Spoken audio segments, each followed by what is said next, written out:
Decíamos que frente a la emergencia de Esmeraldas, tomó el gobierno la decisión de declarar el estado de excepción, que estuvimos algunas provincias de la costa ecuatoriana. Luego de ello, se hizo el toque de queda en una sola parroquia. Y luego dijimos que no era correcto en una sola parroquia, sino en el cantón Esmeraldas. En ese contexto hubo también otra declaratoria de zona especial de seguridad.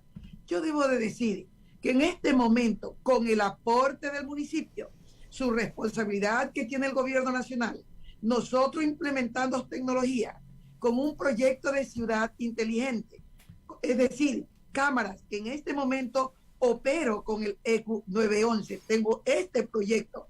Entonces, no es que ahora por la inseguridad ya venía operando. Sin embargo, estos eventos no solamente están causando inseguridad en Esmeraldas o en Guayas, la inseguridad está en todo el país. A esta política es la que tiene que atender el gobierno nacional y de esta manera mayores, no sé, acciones o fortalecer mucho más. En el caso de Esmeraldas, somos provincia fronteriza, estamos con el vecino país. Ahora se dio esta situación, creció esta situación que a todos nos pone incómodos, pero que en este momento, gracias a Dios, y toda la articulación, de alguna manera ya está un control y podemos ya reactivarnos económicamente. Esmeraldas ha sido golpeada por el terremoto, por la pandemia, por un municipio quebrado. Nos vino el sismo, el otro terremoto que acabamos de tener hace 3 meses, que 10,000 viviendas fueron afectadas. Entonces, son fenómenos naturales y los fenómenos del desastre económico que hemos heredado como provincia. Entonces, esto es lo que en este momento estamos viviendo, pero estamos de pie, organizados, reactivando el sector productivo con esto que yo les digo. Antes teníamos cerradas las puertas y ahora le decimos bienvenidos a los hermanos que están llegando desde Ibarra, Santo Domingo, desde Pichincha, por vacaciones y por todo lo que ustedes conocen. Alcaldesa, algo que me llamaba la atención de sus palabras en otros medios fue el tema de hablar de municipios quebrados en el país y uno de ellos evidentemente es Esmeraldas. ¿Cómo maneja una alcaldía un municipio quebrado? Totalmente difícil, totalmente complejo. ¿Por qué? Porque usted al llegar y se encuentra con 52 millones de deuda que cobraron a un poco de empresas el 1.5 por mil, sin ningún tipo de proceso. Nunca dependieron al municipio. Esta gente que lo hizo a propósito, el Correato, los que quebraron este país, los que hicieron ser y pabilo del Ecuador y que por eso las pocas rentas se convirtió, que de ese proyecto de 16 millones 7, si usted le dejan 52 millones de deuda, tienes 3 presupuestos consumidos. Por eso, esta dificultad, sin un plan o un PDOT que diga qué rumbo tiene Esmeraldas, sin un edificio, que es el primera capital que no tiene municipio. Sin embargo, estoy en 10 puntos tratando de administrar a 1,400 gente que dejaron. Imagínese usted, lo poquito va para el gasto corriente. Entonces, armar en medio de pandemia mundial, recorte presupuestario, es imposible. O sea, avanzar o volar como uno pensó, porque esto nadie pensó la pandemia. Yo vengo de una prefectura, pero una prefectura que la dejo a mesa servida. No tuvimos ningún tipo de pandemia, con todo. Y ahora me encuentro que me levanto de los escombros, me voy a levantar, estoy levantándome y firme para recuperar el cantón Esmeraldas del escombro. Entonces, en esta planificación me encuentro en este momento y voy poniendo al día. La alícuota llega, pero con la alícuota usted no resuelve la quiebra económica del municipio. Entonces estoy buscando inversión privada para poder tener un municipio. ¿Sí? A ese nivel me encuentro en este momento. Inversión privada para poder tener un RTD, una revisión técnica vehicular, tal cual lo establece la ley. Entonces, normativas, ¿no? Estoy avanzando en un parque central con inversión privada. Todo lo que hago y con el poquito ingreso voy actuando como la buena mamá. Ahora, alcaldesa, atender, hacer y desarrollar. Ahora, alcaldesa, digamos, frente a este panorama de estos municipios sin presupuesto, ¿qué tan prudente, digamos, a esta hora es hablar de federalismo? Mire, no he escuchado al señor que ha hablado, no he tenido el tiempo, porque he estado en otras situaciones, no he hablado, no le puedo opinar. Lo único que yo sé es que aquí hay un proyecto que fue zonificado, que querían hacer las regiones. De hecho, que están las zonas. Pero aquí lo grave es porque las 4 provincias más grandes se llevan el presupuesto mayoritario y los gobiernos pequeños, que somos la mayoría, que somos los 210 municipios, estamos con este problema. ¿Por qué? Por esta distribución que no es justa, porque se debería distribuir acorde a las necesidades insatisfechas que tenemos los sectores. Por ser pequeños, no tenemos nada. Incluso Esmeraldas, cabeza de frontera, con los activos más grandes del país, se industrializa el petróleo, sale el petróleo por aquí, por el Pacífico, con terminal petrolero, con OCP, con poliducto, con las termoesmeraldas, la 1 y la 2. Es decir, de esto, antes la injusticia, que queda todo para nuestros hermanos del Oriente, que está bien, tiene ese derecho porque se extrae el petróleo. Pero en Esmeraldas, Santa Elena, se industrializa. Entonces, esta inequidad, mire usted, siendo hoy esta inequidad establecida en la Constitución, artículo 274, dice exactamente donde se extrae y se industrializa, tienen que aportarse al desarrollo de cada ciudad, cantón. Esto establece la ley, y de esta ley, 43 años de recibir contaminación por aire, por suelo y por agua. ¿Quién contamina? El propio gobierno, no este. Toditos los gobiernos. No les ha importado la suerte de Esmeraldas. Postergación por años. Ni con el terremoto pudieron hacer el edificio municipal, que se destruyó, y les ofreció el correcto a ellos mismos, a quienes administraban, hacerles un complejo. No lo hicieron. Entonces, esta es la realidad de Esmeraldas, pero que aquí estoy de pie, porque como yo le digo a mi pueblo, unidos salimos, pero vamos a luchar por esa dignidad que necesita y es un derecho que tenemos la provincia de Esmeraldas y con Manuel Cantón. Y justamente, alcaldesa, sobre esos términos de inequidad, la inversión, el presupuesto para la inversión social, ¿cuáles son aquellos líneas o incluso derechos que se ven como restringidos en Esmeraldas, que necesitan justamente de esos presupuestos para la inversión social? Yo escuchaba algunos temas sobre educación, el acceso a la salud. ¿Qué está pasando con estos temas de inequidad en Esmeraldas? En este momento no he recibido dólar de ningún tipo. Tengo fe.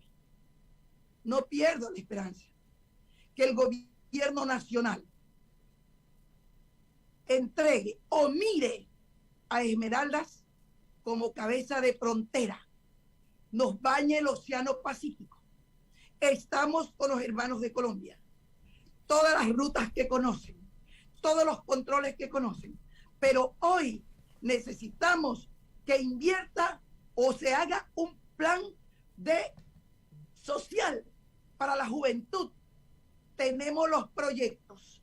Hay que hacer, porque la violencia, la pobreza genera violencia. Esa inequidad que nunca ha recibido, o sea, antes tuvieron los correos y tuvieron la oportunidad, y nunca le hicieron un asfaltado a la ciudad. Hoy he presentado el proyecto por $40 millones frente a 43 años que no ha recibido nada, solo muerte. Ahí tenemos un hospital que lo vengo luchando 3 años. Le puso el Correato 12 millones. Ahí está subutilizado, depreciándose cada día.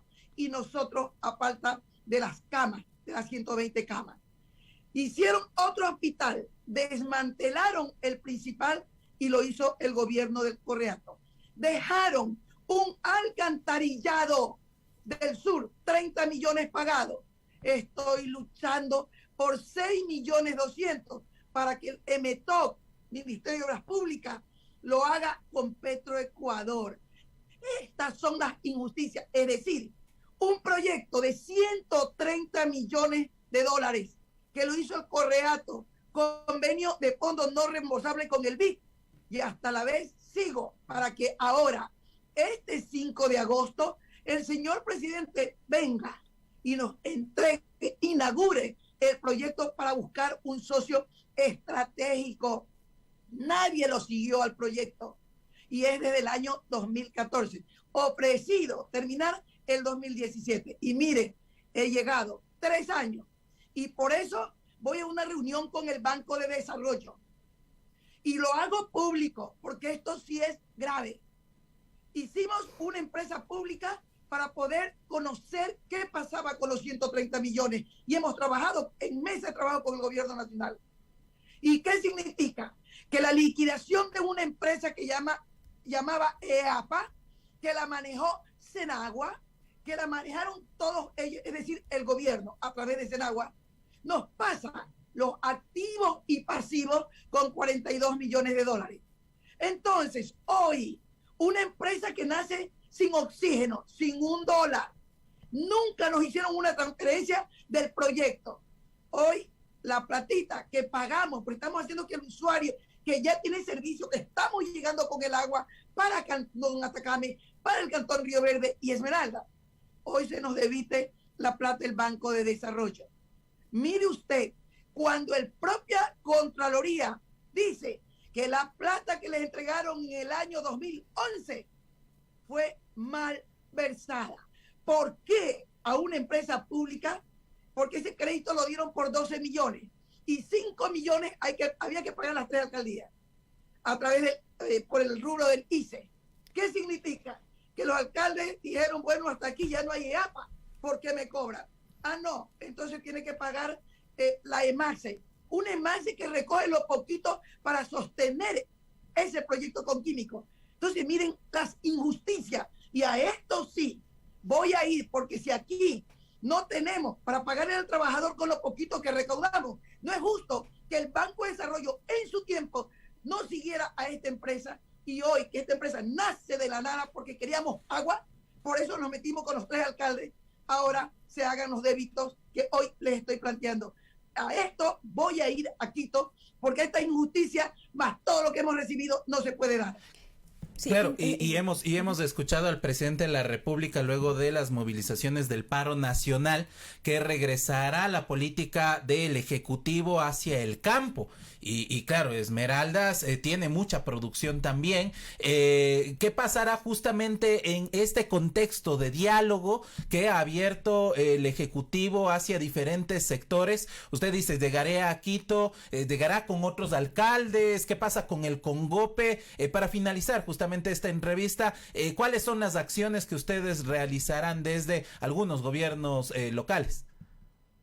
Bueno, primero, como mancomunidad, estoy solicitando la audiencia con el gerente general del Banco de Desarrollo porque ellos licitaron el proyecto del agua potable. 1. 2. Voy a acudir a AME Nacional, AME, para poder establecer que hoy el gobierno nacional, como lo hemos dicho, tiene que estar cerca, articulando de manera directa con los gobiernos autónomos. Nosotros somos los que administramos el territorio, los gobiernos autónomos. Entonces, desde un ministerio no se puede aplicar la política. La política tiene que ser en territorio, territorializar las políticas públicas con los gobiernos autónomos descentralizados.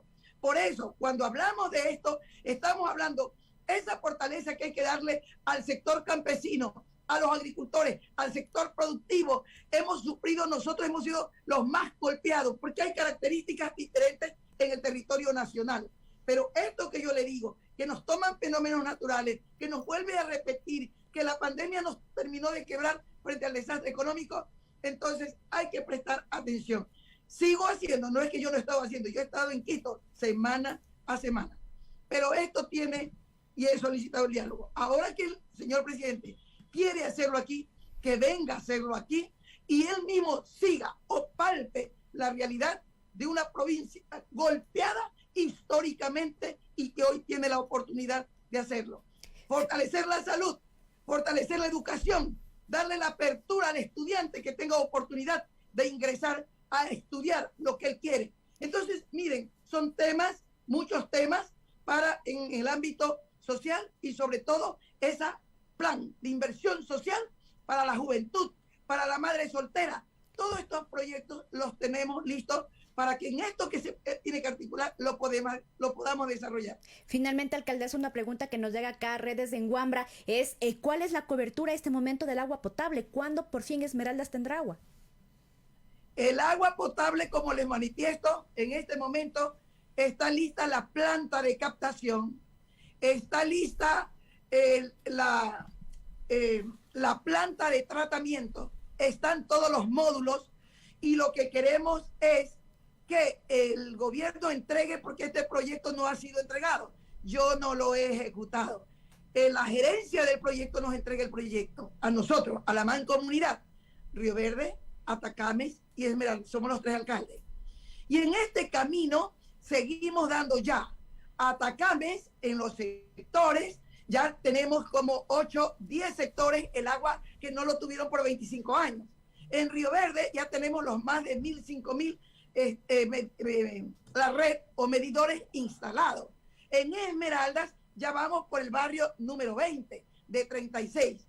Y en este momento, con un contrato complementario, estamos haciendo el tanque Buen Pastor. Pero hasta que eso llegue, nos entreguen el proyecto de donde se distribuye, porque como no dejaron considerados redes, ¿qué quiere decir redes? Nuevas tuberías, es lógico. Si abre la válvula, entonces se rompe como está ahora. Tenemos que dar 4 días, cerrar para poderle dar, porque si no, se rompe la tubería en la ciudad.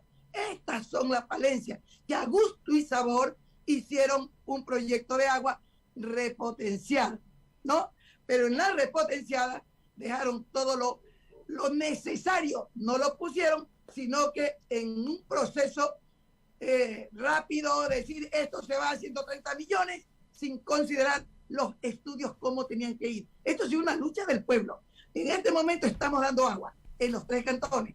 En lo que no se llega todavía es donde ya se están instalando la red de conducción para llegar con la acometida. Todo esto en 3 años que ha costado de todo dolor de cabeza, pero lo importante es que este proyecto de agua tiene y ya prácticamente hemos avanzado, y si no hubiésemos hecho esta mancomunidad, créalo que no tendríamos agua en este momento. Ya comenzamos a abastecer, por eso que ya hemos invitado al señor presidente, a sus ministros, a nivel nacional, autoridades, para que compartan con nosotros por estos 202 años que cumplimos de independencia política aquí, Esmeraldas, un 5 de agosto de 1820. Y por eso estas festividades, para culminar en esto, termina o la vamos a hacer con un proyecto, como proyecto turístico, cultura y paz.